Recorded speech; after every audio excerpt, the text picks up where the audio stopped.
Hello दोस्तों।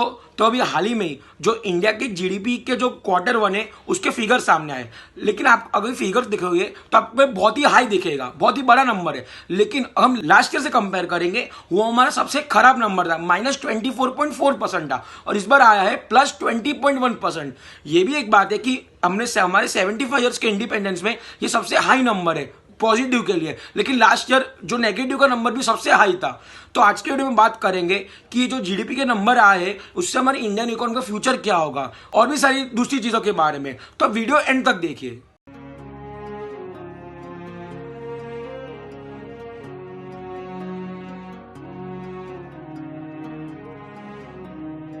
सारी जानकारी देने से पहले आपको मैं एक छोटी चीज बता देता हूं। भारत का जो फाइनेंशियल ईयर का क्वार्टर वन अप्रैल से जून तक होता है, क्वार्टर टू का जुलाई से सितंबर तक, क्वार्टर थ्री का अक्टूबर से दिसंबर तक, और क्वार्टर फोर होता है जनवरी से मार्च तक। तो ये अभी हाल ही में जो क्वार्टर वन था, अप्रैल, मई और जून, इन तीनों के मंथ के डेटा आया है। ये जो डेटा है वो ministry of statistics programme planning के द्वारा दिया गया है, जिन्होंने इंडिया के जीडीपी को कैलकुलेट करके हम तक पहुंचाया है। आप ये ग्राफ में देखिए, जो लास्ट ईयर -24.4% का था, उसके पहले फिर हुआ -7.8%, फिर 0.4% और फिर +1.6% तक। तो चारों को मिला ले तो होता है पूरे साल का हमारी लास्ट ईयर की इकोनॉमी वो -7.3% तक कॉन्ट्रैक्ट कर गई थी। लेकिन इस बार रिकॉर्ड ब्रेकिंग +21.1% का आया है, जो हमारे भारत देश के लिए अच्छी भी बात है। लेकिन बहुत सारे इकोनॉमिस्ट का कहना है कि ये जो नंबर 20.1% का जो डेटा है वो लो बेस इफेक्ट की वजह से आया है। लो बेस इफेक्ट क्या है मैं आपको बताता हूं। मैं आपको जो लो बेस इफेक्ट है वो एक एग्जांपल के द्वारा समझाता हूं।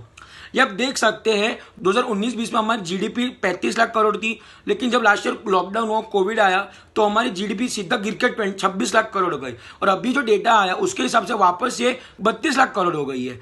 आपको ये लगता होगा कि ये बहुत ही बड़ा नंबर है, 26 लाख से 32 लाख करोड़ तक आई है। लेकिन आपको ये भूलना चाहिए, अभी भी हम 2019-20 में जो डेटा है, जो उतना हमारा 35 लाख करोड़ का जीडीपी था, अभी तक नहीं पहुंचे।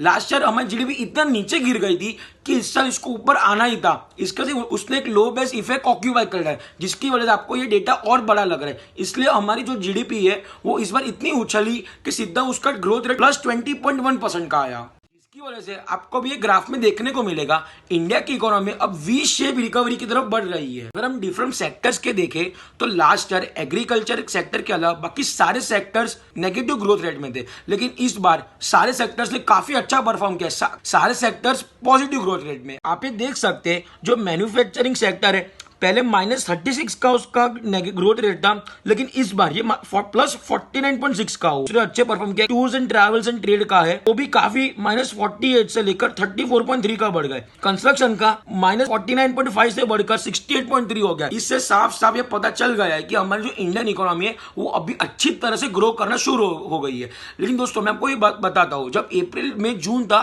तब कोविड का सेकेंड वेव का लॉकडाउन था।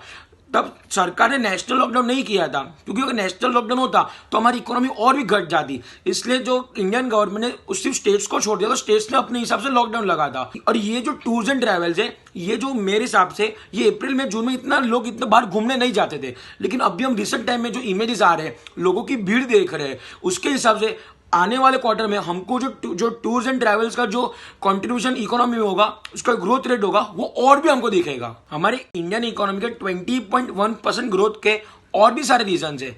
जैसे कि जो हमारा स्टॉक मार्केट है वो हम देख सकते हैं, न्यूज़पेपर में पढ़ने को आता है कि ऑल टाइम रिकॉर्ड हाई पे है, इतना निफ्टी ब्रेक कर दिया, लोग इतने सारे लखपति बन गए। दूसरा, हमारा जो जीएसटी कलेक्शन है वो पहले 2019-20 में था, वापस उस हिसाब से आ गया है। जो हमारा इंडियन एक्सपोर्ट, ये बहुत बड़ी बात है जिस मेरे हिसाब से बहुत से लोगों को नहीं पता होगा। इंडिया ने जुलाई में एक्सपोर्ट लास्ट 75 ईयर में सबसे ज्यादा किया है। इंडिया ने रिकॉर्ड ब्रेकिंग एक्सपोर्ट किया है। ये भी बहुत बड़ा कंट्रीब्यूशन है 20.1% के ग्रोथ के लिए। मैं क्यों एक्सपोर्ट को ऐसा बोल रहा हूं, क्योंकि हमारे भारत ने सिर्फ 3 महीने में $90 मिलियन का एक्सपोर्ट किया है, जो काफी हाई है। क्योंकि हमारी जो गवर्नमेंट है उसने 2023 तक पूरे साल में $500 बिलियन एक्सपोर्ट करने का टारगेट रखा है। इसलिए आपको आगे आने वाले समय में ये भी बहुत सारी न्यूज आएगी कि इंडिया ने वापस हाईएस्ट एक्सपोर्ट किया, क्योंकि इंडिया अपना खुद का ही एक्सपोर्ट का रिकॉर्ड ब्रेक करने वाला है। तो अब हम देख सकते हैं कि जो इंडिया का इकोनॉमी काफी ग्रोथ रेट पे जा रहा है, जो अच्छी बात है। लेकिन अगर ये जो वुहान वायरस नहीं आता और ये सेकेंड वेव नहीं होती तो हमारा जो जीडीपी ग्रोथ रेट अभी 20.1% का है, वो शायद 30.1% का भी हो सकता था। वो तो अच्छा हुआ हमारी सरकार ने वो नेशनल लॉकडाउन नहीं लगाया, वरना ये जो अभी 20.1% का जीडीपी ग्रोथ रेट देख रहे हो वो उतना भी नहीं होता। अगर सेकेंड वेव नहीं आता तो हमारा जो इंडियन इकोनॉमी पूरे साल की करीब 10% ज्यादा ग्रो करती। ये बहुत सारी एजेंसीज ने देखा, ये आप ग्राफ में भी देख सकते हो। हमारे आरबीआई ने पहले इसका 12% तक प्रिडिक्ट किया था, लेकिन सेकेंड वेव आने के बाद सारी एजेंसीज ने सीधा 9% से नीचे कर दिया। लेकिन अभी हम आगे ये देख रहे हैं कि जो सरकार है वो अभी रोज 1 करोड़ ज्यादा लोगों को वैक्सीन लगवा रही है, जिससे जो थर्ड वेव का इंपैक्ट हमारी इंडियन इकोनॉमी पर इतना ना पड़े, ताकि हमारा जो वेव में हमारी इंडियन इकोनॉमी को इम्पैक्ट पड़ता है वो थर्ड में ना हो। इसलिए सरकार ट्राई कर जितने से ज़्यादा लोग वैक्सीनेट हो जाए, जिससे थर्ड वेव इंडिया में आए ही नहीं। पर ये पेंडेमिक के चलते जो हमारे इंडियन गवर्नमेंट का फिजिकल डेफिसिट जो 3.9% था, अभी वो करीब 8% हमारी जीडीपी का हो गया।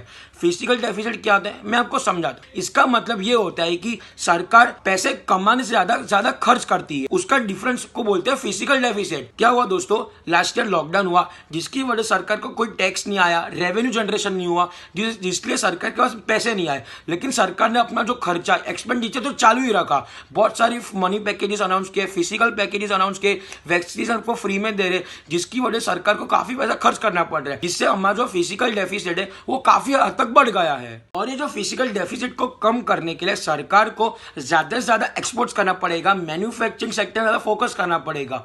हमको न्यूज में सुनने को आता है कि एप्पल या फिर टेस्ला ने बेंगलोर में अपना प्लांट सेट कर दिया, या फिर सैमसंग ने चेन्नई में कर दिया। ये 1-2 से नहीं होने वाला, बहुत सारी कंपनीज को इंडिया में इन्वेस्ट करना पड़ेगा, बहुत सारे प्लांट्स को आना पड़ेगा, न्यू कंपनीज होगी तो ही ज्यादा लोगों को एम्प्लॉयमेंट मिलेगा, तो ही हमारी सरकार के पास रेवेन्यू आएगा और इंडियन इकोनॉमी बूस्ट करेगी। ठीक है दोस्तों, आज के लिए बस इतना ही। मैं आपको समझा था कि जो 20.1% का जो जीडीपी ग्रोथ रेट है वो क्यों इतना इंपॉर्टेंट है और ये लास्ट ईयर से अभी भी कम है। आशा करता हूँ आपको ये सब समझ आ गया। अगर आपको पूरा वीडियो समझ आ गया है तो वीडियो को लाइक कीजिए, चैनल को सब्सक्राइब कीजिए और ज्यादा से ज्यादा लोगों को फैलाइए। 20.1% का जीडीपी का ग्रोथ रेट का मतलब है क्या। ठीक है दोस्तों, मैं अगले हफ्ते आऊंगा कुछ इंटरेस्टिंग टॉपिक के साथ। तब तक के लिए जय हिंद।